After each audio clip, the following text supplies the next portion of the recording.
c'est plus pratique sur le masque. Hein. Alors, vous ne mettez pas trop près. Hein. Je suis contagieux. En général. Bon, mes amis, évidemment, en venant ici, je savais où j'allais. Les parlementaires que je connais du Nord, Hugo Bernalicis, Adrien Catenas et Éric Bouquet, qui est un ami de longue date, nous avaient bien informés. Mais je dois vous dire que chaque fois qu'on arrive dans des situations comme celle-là, c'est le même serrement de cœur. Et d'abord, avant de parler de quoi que ce soit concernant l'usine et le reste, je vais vous en dire un mot, et des mots qui, j'espère, grâce aux médias qui sont présents ici, seront entendus dans tout le pays, car c'est à M. Macron que je vais m'adresser. Mais avant ça, je voudrais vous dire, à vous autres qui n'êtes pas forcément dans l'usine, dans cette bataille, entourés d'affection et de fraternité ceux qui s'y trouvent, vous êtes souvent bien informés de la difficulté qu'il y a à lutter et à résister, de la difficulté qui s'étend dans les familles, parce que des fois on est plusieurs dans la même entreprise et on en est fier, parce que c'est un bonheur que son gamin ou sa gamine veuille faire comme vous-même vous avez fait, et vous avez la fierté de votre métier. Et puis même si les gamins y sont pas, du moins la paye, l'habitude, la vie qu'on a construite autour de son travail. Tout ça, tout d'un coup, on a l'impression que ça vous est arraché, comme vous arracherez quelque chose du cœur. C'est une grande douleur, c'est de la souffrance. Et c'est bien que le camarade en ait parlé tout à l'heure de la souffrance. Il ne faut pas avoir honte de dire qu'on souffre et qu'on a mal. Parce que sinon, après, ça mijote, et puis ça peut mal mijoter. Et il faut s'occuper de chacun de ceux qui est dans la lutte pour l'entourer de fraternité et d'affection, parce que nous sommes des êtres humains et nous vivons de ces rapports d'affection, de camaraderie, de fraternité. Alors évidemment, comme d'habitude, c'est la même rengaine ici. Ils se sont gorgés d'argent public. Ils s'en sont remplis, ils se sont distribués entre eux et à la fin, ils virent les gens, comme si c'était des choses. Alors, moi, je ne vous dirai rien de plus que ce qu'a déjà dit Eric sur le sujet, mais je veux vous parler du moment dans lequel intervient cet événement et la place particulière que Cargill. Dites voir, pendant qu'on était en plein dans la crise du Covid-19, il a bien été dit que ce qui se faisait ici était d'importance nationale et vitale. Et ça l'est. Les gens qui m'écoutaient, d'aucuns parmi vous auront eu la vie sauve grâce au Cargill, parce que le produit qu'ils mettent à la disposition des hôpitaux et qui est considéré comme un médicament vous aura sauvé la vie. Et à ce moment-là, oui, on s'en rappelait que les Cargill étaient indispensables, qu'on avait besoin d'eux, et on leur a dit des belles paroles pour qu'ils travaillent, pour qu'ils produisent comme il faut. Et puis le lendemain, ça y est, c'est fini. On a dit la crise est finie. Elle n'est pas finie. Allez hop, on liquide tout. Sans respect pour les gens, sans gratitude pour ce qu'ils ont apporté à la patrie au moment où on avait besoin de ces produits. Et eux seuls produisaient. Alors, monsieur Macron, vous êtes si sûr que ça, que la deuxième vague ne va pas nécessiter de nouveau qu'on ait recours aux médicaments qui se fabriquent ici? Vous êtes si sûr que ça, que vous pouvez continuer à les empêcher de se battre, comme vous l'avez fait, vous et vos gouvernements, en empêchant que le jugement sur le PSE ait lieu? Le PSE, c'est le plan social qui permet de liquider les gens. Hein? Alors évidemment, une fois que le plan social est déposé, on dit à quoi bon juger, puisque de toute façon c'est fait. Donc c'est vous, le gouvernement et les autres, qui avez mis des bâtons dans les roues pour qu'il n'y ait pas de jugement et que le PSE puisse passer. C'est vous. Et qu'est-ce que vous faites, monsieur le Président, aujourd'hui même, le kéké dans une boîte, dans une entreprise, et vous annoncez que vous allez donner des sous pour empêcher les délocalisations? Mais qu'est-ce qui va se passer ici? Et c'est le moment d'aller parler de la production. Bien sûr, on défend les emplois des travailleurs, leur droit à la dignité, leur droit à la vie, mais on défend l'intérêt général, celui du pays. Ici, l'intérêt général du pays est engagé. Pourquoi? Parce qu'ici, on a un bel et bon outil de production qui correspond aux normes écologiques qu'on voudrait voir appliquées partout, primo. Ici, on amène les produits par barge, par train, c'est-à-dire par des moyens écologiques. Vous allez, paraît-il, messieurs les têtes d'œufs qui avaient imaginé comment vous allez réorganiser la production, vous qui n'y connaissez strictement rien à la production, qui gérez des flux et des sommes, vous avez décidé que la matière première serait traitée ailleurs qu'ici. Eh bien, la conséquence, nous la connaissons tous. Il y aura donc des camions, et encore des camions, pour transporter depuis un point, depuis un autre, les marchandises qui jusque-là arrivaient tout autrement et étaient traitées sur place, parce qu'elles étaient traitées sur place. Premier élément. Deuxième élément, vous allez désorganiser la chaîne de production. Le Covid-19 vous a pas suffi? Vous n'avez pas compris que le modèle de production basé sur le capitalisme financier, les longues chaînes d'interdépendance, ils appellent ça avec la bouche toute gonflée de l'importance du mot, les chaînes de valeur. Ça s'appelle une chaîne de production. La production, c'est un art. Ça a des règles. Eh bien, la chaîne de production, si vous l'étirez, eh bien, vous la fragilisez. Vous n'avez pas vu pendant le Covid-19 ? Tout ce qui se transportait, on avait du mal à le faire. Pourquoi? Parce que ce qui se transporte, c'est des êtres humains qui transportent. C'est un routier, c'est un camionneur. Et le camionneur, il est comme les autres, il peut tomber malade.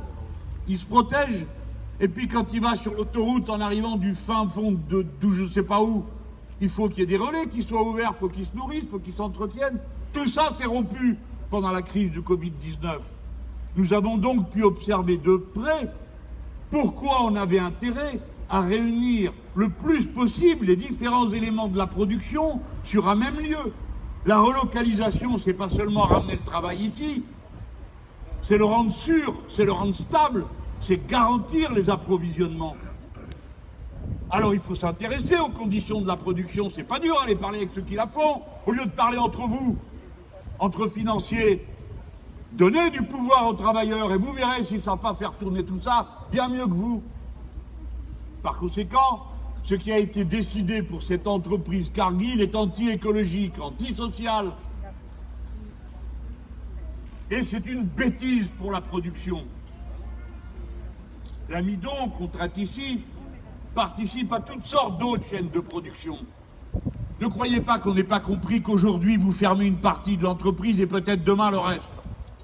Alors vous allez faire comment? Combien de fois j'ai vu ça? Je me rappelle, je l'ai raconté aux copains, quand je suis allé il y a quelques années de ça, sur le site de Lac, où on produisait de l'acide acétique. Alors personne ne sait ce qu'est l'acide acétique, et en tout cas moi je ne savais pas ce qu'était de l'acide acétique avant de rencontrer ceux qui le produisaient. Mais ils m'ont dit, mais comment tu sais pas ça? Ah oui, c'est clair qu'ils en savaient plus que moi. L'acide acétique, c'est la base de la production chimique. Ah, où est-ce qu'il y a d'autres usines? Il n'y en a pas. Donc on a fermé la seule usine d'Europe qui produisait de l'acide acétique, base de toutes les productions chimiques. Et j'ai dit, mais vous comptez aller le trouver où alors? Ah ben on m'a dit, c'est pas dur, il vient de Chine et il vient des États-Unis. Donc non seulement c'est une chaîne de production qui s'est allongée d'une manière considérable, avec des risques écologiques considérables, parce que transbahuter de l'acide acétique, c'est pas n'importe quoi. Alors on va le mettre dans des camions, on va le mettre dans des bateaux, on prend des risques. Ça suffit pas, toutes les catastrophes qu'on a vues.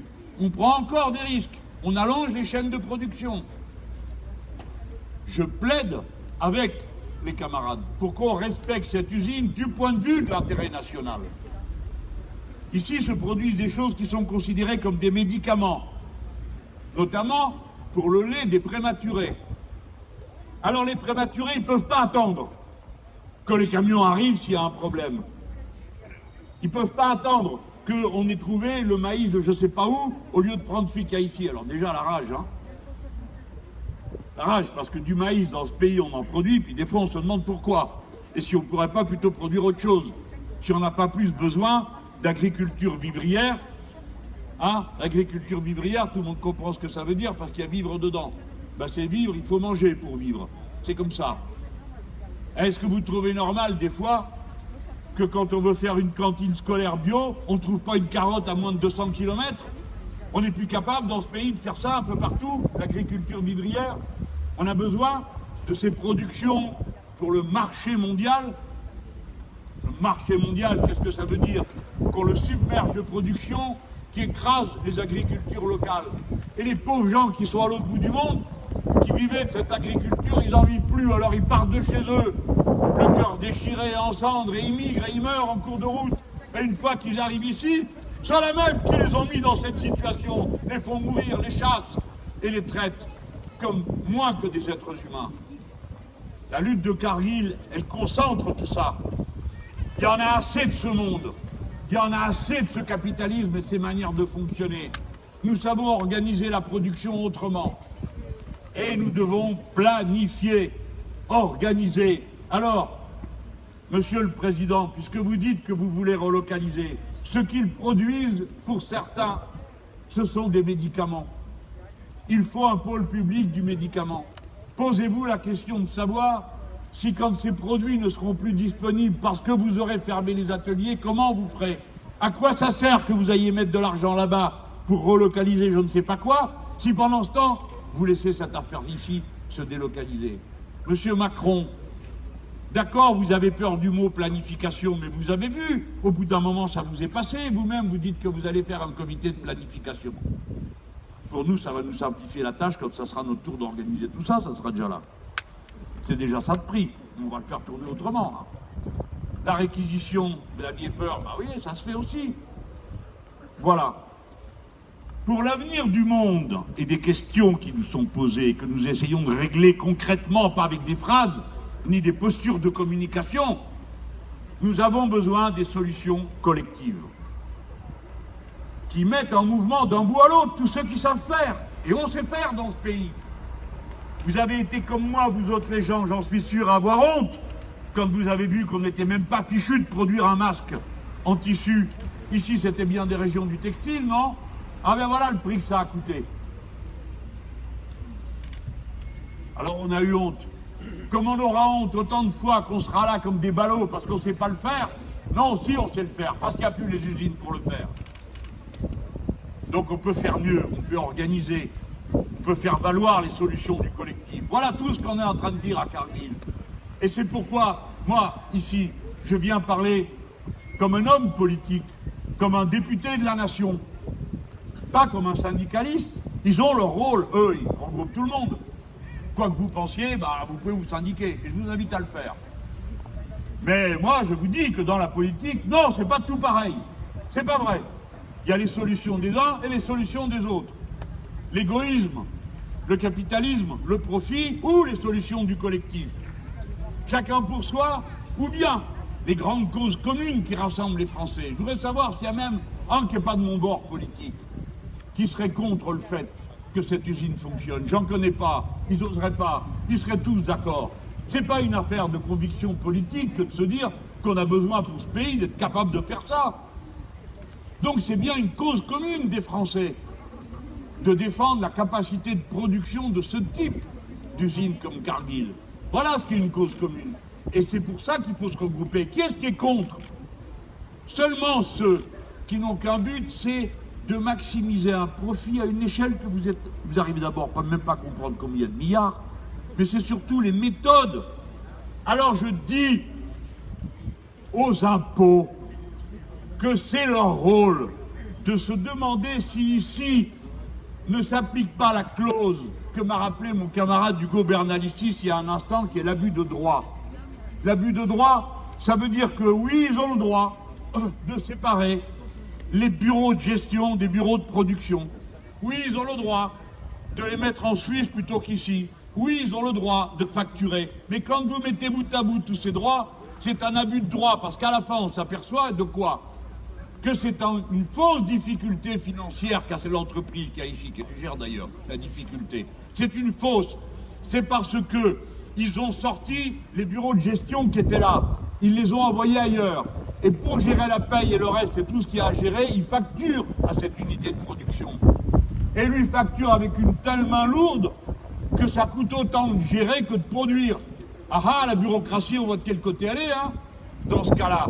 elle est côté du capital, pas du côté du travail. C'est pas le travail qui crée la bureaucratie, c'est le capital. Une bureaucratie parasitaire. Je ne suis pas en train de mettre en cause les pauvres gens qui font le boulot. Je suis en train de mettre en cause ce système-là. Quand vous avez un directeur qui fiche le camp la veille du PSE, ce grand héros, après avoir pris la bonne paye pendant des années, et qu'à la place vous en mettez 5 qui gagnent un SMIC par jour, vous ne croyez pas qu'il y a quelque chose qui tourne par an par rapport à votre prétention d'après laquelle vous réorganisez tout ça pour le mettre d'aplomb économiquement? Ouais, les impôts devraient se demander s'il n'y a pas abus de droit ici. Et vous autres, vous n'avez pas à vous le demander, je vous le dis. Il y a abus de droit, à mon avis. À mon avis. À mon avis. Et pas combien. Ça ne peut pas continuer comme ça. Tout va être détruit si on laisse faire.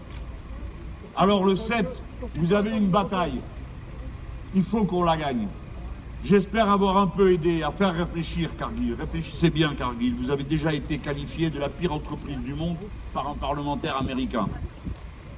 Alors, parce que Cargill, c'est pas que ça. Hein. Il s'attaque aux forêts, ça va plein de choses comme ça. Cargill doit bien réfléchir. Mais je crois que nous pouvons faire de cette marque, en quelque sorte, le symbole de tout ce qu'il ne faut pas faire. Le saccage écologique, le saccage social, tout ça pour rien. Parce qu'après tout, autrefois, tous ces gens-là justifiaient leur domination par le fait qu'ils prenaient des risques, qu'ils chéraient, qu'ils mettaient leur argent. Quels risques prennent-ils ici? Aucun. Et même pas le service qui est rendu à la population. Bon, je vous ai parlé de tout ça avec force parce que j'ai été très impressionné par ce que m'ont décrit ici nos camarades de l'usine. Bien sûr, j'avais lu les papiers avant de venir ici. Mais c'est une chose de lire 3-4 choses sur un papier, puis c'en est une autre de parler avec les camarades, de s'entendre raconter le détail et de comprendre à quel point cette usine engage l'intérêt général du pays. Que c'est pas, mais ça serait suffisant pour qu'on s'en mêle, des gens qui défendent leur emploi, bien sûr, surtout s'ils font des choses utiles, mais c'est une cause beaucoup plus ample. Et vraiment, je demande au président de la République d'arrêter de penser tous les problèmes uniquement en termes de finances. Il faut comprendre la production, président. Il faut voir comment ça marche, comment font les gens. Essayez de comprendre, quand on vous pose un dossier sur la table, comment les choses sont produites et qui le fait, dans quelles conditions. Si vous comprenez ça, vous allez comprendre, président, qu'il faut arrêter d'empêcher ces pauvres gens de se battre, de se défendre, qu'il ne faut pas laisser le gouvernement passer le plus clair de son temps à voir comment il peut leur tordre le cou. Au contraire, vous devriez être avec eux, c'est pour la France. Et il est aussi concerné que nous, non? Voilà. Je voulais vous dire tout ça. Les amis, entourés d'affection et d'amitié et de solidarité, ceux qui se battent ici, soyez avec eux. Ne lâchez jamais rien. Et vous autres, vous êtes certains de nous trouver, nous autres, là, toujours prêts pour donner le coup de main chaque fois que vous le demanderez.